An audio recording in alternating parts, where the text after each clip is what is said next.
So the more I've been marketing myself on these different platforms, the more I see the value in creating a marketing ecosystem. So I have quite a lot of experience with marketing, and I have a number of channels that I have going for me right now. So I have email, I have text message, I have YouTube, I have Facebook, I have Instagram, and I have a Facebook group. Now, this is super powerful when you combine all these together, because there's all these different angles you can use to communicate with your audience and add more and more value. So I think the idea of having an ecosystem creates a lot of opportunity for meaningful touch points in your potential clients' lives that they would actually want to work with you. So for example, if I send an email one day and somebody really resonates with that message, and then another day I send a YouTube video, they see some of my long form content and really like my energy and like how I show up and like how I present myself and like the ideas that I'm sharing, then that is another valuable touch point. And let's say they get on my text message list and then they're getting my best content sent via text. And they're like, oh, this is cool. Nathan's texting me. I'm interested in what's going on here.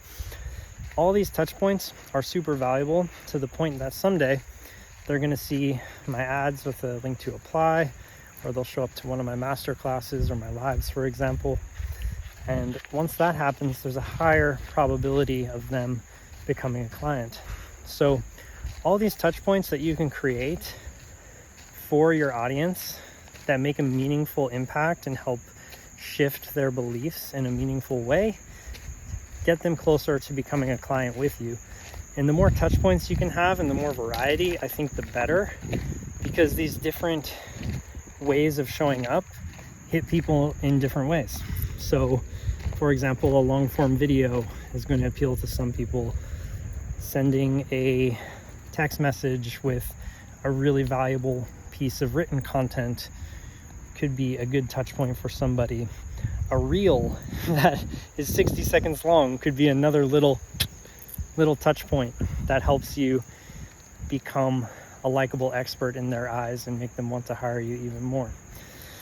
Now, I was on a call with one of my clients today, and we basically took this idea of having this ecosystem and really simplified it. So what we did was we took the one platform that she's inspired to make content on right now, that's Instagram. And my advice to her and my advice to everybody is like, do whatever's likable and fun, really. Whatever you have the most fun and you enjoy doing the most is what is going to lead to more longevity and better energy in your business. Because I've seen some people who are like a slave to their content plan, and you don't want that, right? So we looked at this one platform, Instagram, and we're like, okay, what are all the different tools we have at our disposal here? What are all the different types of posts and different things we can do to reach our audience and be more visible, right? So obviously you can create an ecosystem within one platform by leveraging all the tools at your disposal. And so on Instagram, you have lives, you have reels, you have stories, you have posts, and you have highlights, you have link in bio. So if you optimize all these things, you've effectively created an ecosystem where your audience can interact with you in a variety of ways. And I think that this is really special and really important to keep in mind. And so when you're creating content, when you make your content plan, it's like, what's easy and fun? Something I've done is I've created a menu of options, right? So I mentioned all those tools earlier. I have email, I have Facebook group, YouTube, text message, Instagram, all these things. And I essentially choose like, okay, like, what do I want to do today?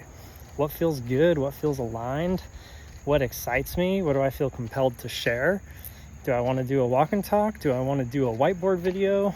Do I want to write a few posts? Like, what is the most inspired action I can take today?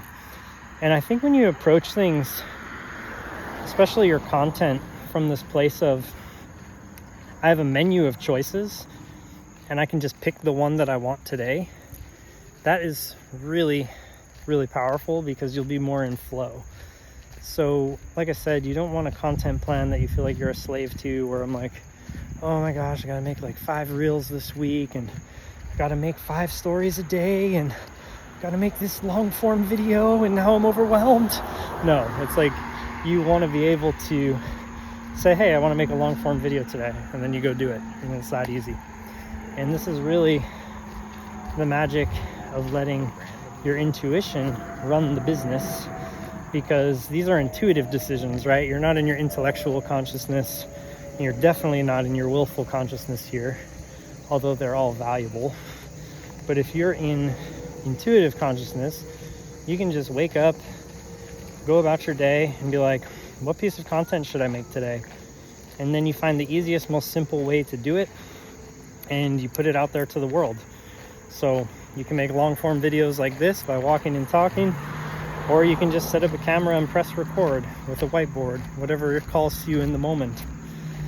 And so I think when you're in the early days and when you're getting started, it's just most important to be able to flex this muscle and get practice. So whatever helps you get practice and whatever helps you get started is probably your best option.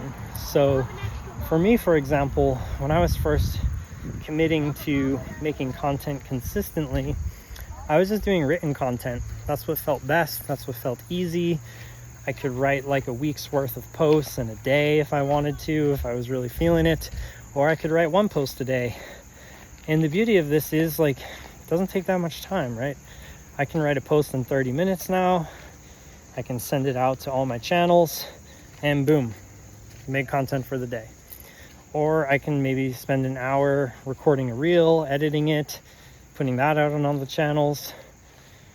It's easy once you get into the habit of doing it. But my point is, you got to start with what feels best. So in the beginning, written content felt really good for me. Walk and talks felt really good for me. And this was another thing I was telling my clients, is that the more comfortable you get talking on camera, the better off you're going to be. And these walk and talks make it so easy to just talk on camera and be yourself and share your message with the world. And you're not like teaching at people. You're instead sharing what's real for you, what's present for you. And that in turn creates more human connection.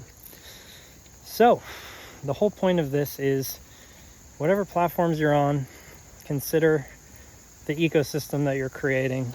Consider the tools you have at your disposal and which tools are calling to you on a given day that feel the most fun, the most exciting, that light you up the most, and follow that and watch how easy your business feels, because you're like, wow, I just made like 5 pieces of content today. It felt so easy. It was super fun, and my messaging is on point. Everything's working. And you'll see when you start to do that,